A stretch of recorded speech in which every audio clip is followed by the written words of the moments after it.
fait une chaleur d'enfer. Donc bienvenue sur cette vidéo où j'expliquerai mon avis sur le film Jurassic World, si je ne me plante pas. En quelques mots, c'est un film familial. Et j'attire votre attention sur le fait que le mot familial n'est pas anodin, hein, je l'ai choisi. C'est un film familial. Pourquoi? Parce que avec la deuxième séance que j'ai eue, je l'ai vu une première fois, je l'ai revu aujourd'hui, je me suis rendu compte que c'est vraiment le film qu'on va voir en famille. Papa, maman, petit frère, grande sœur, moyen frère, ou petite sœur, ou grand frère, ou petite sœur, grande sœur, ou grand frère, petit frère. C'est vraiment le film qu'on va voir à l'américaine avec le popcorn, un bon divertissement. Et je me suis rendu compte, au bout de la deuxième fois, que le film peut être séparé en deux grosses parties. Première partie, qui est destinée aux fans du premier et des suivants Jurassic Park, ouais, en expliquant que ce qui s'est passé, c'est bien, mais on ne peut plus le faire tel quel. Si ça avait marché avant, c'est pour une raison très simple, c'est que c'était innovant. Avant, il n'y avait rien, il y a eu Jurassic Park, et voilà. Donc il y a eu passage de 0 à 1.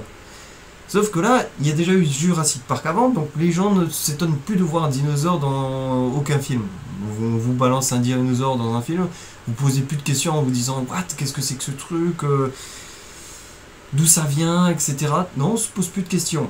Et toute la première partie, c'est vraiment pour nous expliquer que ce qui va arriver par la suite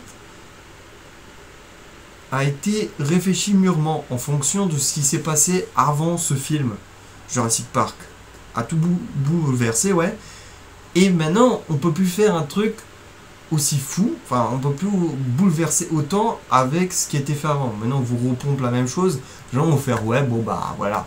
Ça se le voit, en fait, et il explique, en fait, dans cette discussion avec les investisseurs, la patronne du parc qui dit aux investisseurs, maintenant, les visiteurs, quand ils voient un dinosaure, je crois que c'est un diplodocus, elle a dit ça, quand les spectateurs voient un diplodocus, ils ne sont plus étonnés. Ils prennent ça comme un éléphant qu'on verrait dans un zoo. Un truc complètement banal. Et il faut dire qu'il y a une époque, les zoos c'était aussi extraordinaire, mais vu que maintenant c'est un truc qui est reproduit partout, voir je sais pas, un éléphant, ça n'a plus rien d'extraordinaire. Les enfants sont limite sur un portable en disant ouais, bon, ouais, d'accord, ouais, il y a un kangourou, ok, ouais, un tigre, ouais, c'est bien, moi je regarde sur Facebook, et t'as vu ce qu'elle a fait Enfin bref, voilà. Vous avez l'état d'esprit. C'était formidable avant parce qu'il n'y avait rien. Maintenant, il y a déjà quelque chose avant. C'est comme si Doom revenait avec ce qui a été fait avant, la première version de Doom, pompé, rejeté tel quel. Ça se prendrait un de ces gros flops critiques et commerciales. Même si ça marchait avant, maintenant ça ne marchera plus parce qu'il y a eu d'autres personnes qui ont retraité le FPS, donc ça ne marchera plus de la même manière. Il faut réinventer la machine, il faut réinventer quelque chose qui fasse waouh, ça n'a jamais été fait avant. Et du coup, toute la première partie, c'est pour expliquer pourquoi la seconde n'est plus forcément aussi fidèle, aussi contemplative plutôt. Comme l'a été le premier. Le premier, on avait des gros plans larges, les personnages restaient ébahis pendant, allez, on va exagérer, mais c'est vraiment l'impression qu'on a quand on regarde. Pendant 5 minutes, t'as un plan comme ça où et il n'y a rien qui se passe, il y a juste la caméra qui bouge très lentement et puis on voit tous les dinosaures, waouh, c'est beau. Il y a des gros temps morts. À l'époque, ça passait bien parce qu'il y avait le sujet qui était captivant et puis aussi on était dans cette mouvance plus calme, plus posé, on prend le temps de regarder le truc et on donne la chance à tout le monde. Même si au départ ça rame un peu, on dit pas au bout de 2 secondes, ah bah bon c'est bon, c'est chier, ça a chier, vous m'avez pas convaincu en moins de 2 secondes, dégagez. Là aujourd'hui c'est un peu moins le cas, vu qu'il y a beaucoup plus de choses, beaucoup plus de produits, cinéma, jeux, musique, on est bombardé par des produits de toutes sortes, de toutes qualités, hein. Je suis même pas en train de faire une critique à des trucs bien ou mauvais. On est bombardé de ces médias H24 à un flow et une cadence complètement folle. Donc, le problème, c'est qu'on n'a pas forcément le temps de tout voir correctement. Si on veut absolument tout voir, on passe une seconde sur absolument tout. On regarde une seconde du film, ah bon, c'est bien, mauvais, hop, ciao, au revoir. Balancé. Alors que la chose peut être très bien travaillée, avoir pris des années de développement ou de travail, mais voilà, c'est la mouvance actuelle, donc du coup, le film s'adapte. S'adapte avec ce qui se passe actuellement, ce que les gens veulent, et c'est aussi... Alors, en quelque sorte, du coup, c'est une extension, c'est une critique. On vous produit ça parce que c'est ce que vous demandez. C'est clairement dit. En fait, tout ce qui est dit dans la première partie du film, ça s'adresse directement au spectateur. Quand elle fait la visite guidée pour les investisseurs, elle parle directement au spectateur. Elle ne s'adresse pas aux investisseurs dans le film en tant que personnage, mais directement le speech est adressé au spectateur qui lui dit: si vous avez ça, si vous avez tout ce qui arrive, maintenant c'est pour une raison très simple, vous n'êtes plus dans cet état d'esprit de vous contenter du peu, enfin du peu, c'est mal dit, vous pouvoir contenter de ce que vous avez, et aussi d'essayer de comprendre et d'admirer la totalité de l'objet que vous avez en face de vous.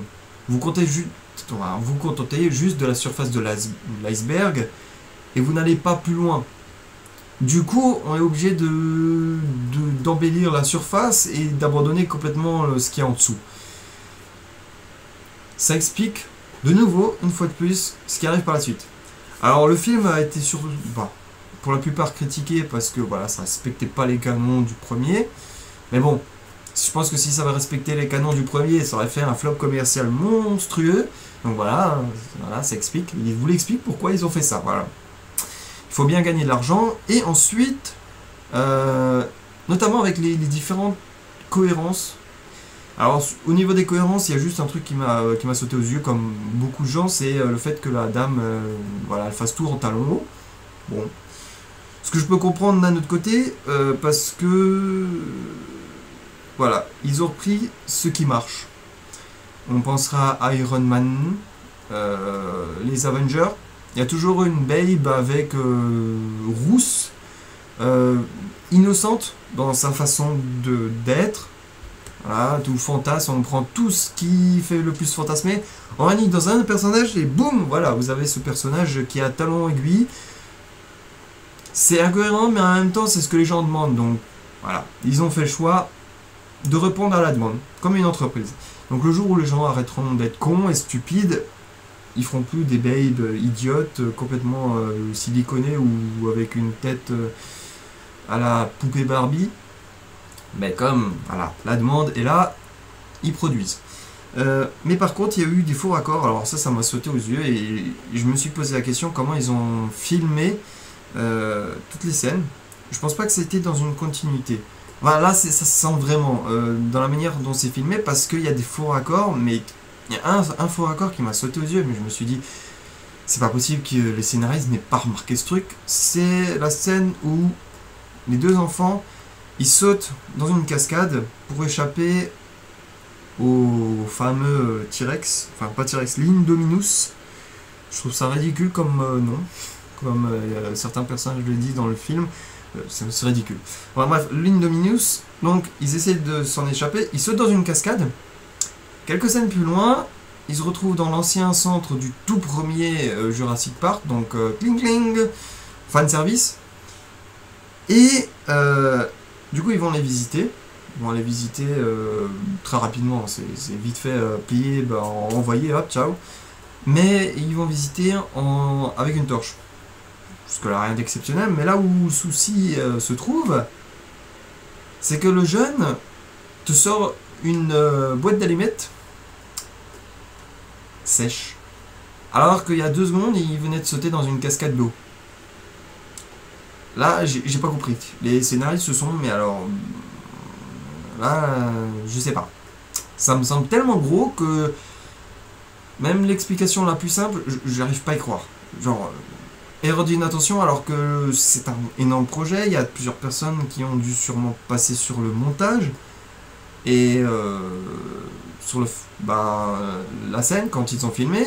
Donc je comprends pas comment une bourde aussi grosse a pu passer. Ça je l'ai vu dès la première vision, je me suis dit tilt quoi, c'est pas un petit détail, c'est l'allumette dans la scène, elle se trouve au milieu du cadre, donc comment ça se fait qu'on ait pu louper un truc pareil? C'est même pas un accessoire à poser à côté, au fin fond, que les personnages ne citent pas. Là, c'est une allumette qui est portée en plein milieu de la scène, donc ça se voit, quoi. C'est gros comme un camion. Voilà. Loupé, donc ça, je trouve que c'est un peu bizarre. Après, il y a d'autres faux raccords. Bon, là, c'est un peu plus subtil que j'ai vu au bout de la deuxième fois. C'est les coiffures qui changent. Aussi dans la scène de la cascade. Je pense que cette scène les a bien fait chier, à mon avis. Parce que sur deux plans différents, les coiffures changent du plus jeune. Une fois c'est et une fois c'est voilà. Donc je sais pas, il y a eu quelques petits faux raccords, il y a peut-être une scène qui a été allez vas-y, c'est la fin, on en a chaud, on a envie de terminer le projet, allez hop, on envoie rien à foutre. Voilà. Donc à part le premier qui est vraiment je sais pas ce qui s'est passé, le deuxième à la limite ça arrive, il y a des faux raccords, il y a des erreurs. C'est humain, mais là quand même c'était un putain de faux raccord visible, là. Ça crève les yeux. Donc voilà, mon avis sur le film, c'est pas une critique, c'est un avis, hein, donc si vous avez détesté le film, c'est normal. Enfin, c'est normal. Oui, c'est possible. Mais voilà, moi je trouve que c'est un truc qui ne va pas forcément se voir entre potes. Ou alors entre couples, à la limite. Mais entre potes, non. Plus pour LOL 4, mais pour les fans, c'est pas fait pour les fans. Ou alors, faut vraiment comprendre tout le cheminement, tout ce qui a été fait pour en arriver là. Voilà, tout ce que j'ai expliqué sur la première partie et deuxième partie. Deuxième partie, c'est le film, et première partie, c'est pourquoi la seconde partie va être comme ça. Voilà. Donc, j'ai rien d'autre à dire, c'était juste un avis comme ça d'un amateur qui a envie d'en parler. Il y aura peut-être pas d'autres critiques. En revanche, je vous invite quand même à le voir si vous êtes dans cet état d'esprit que j'ai expliqué.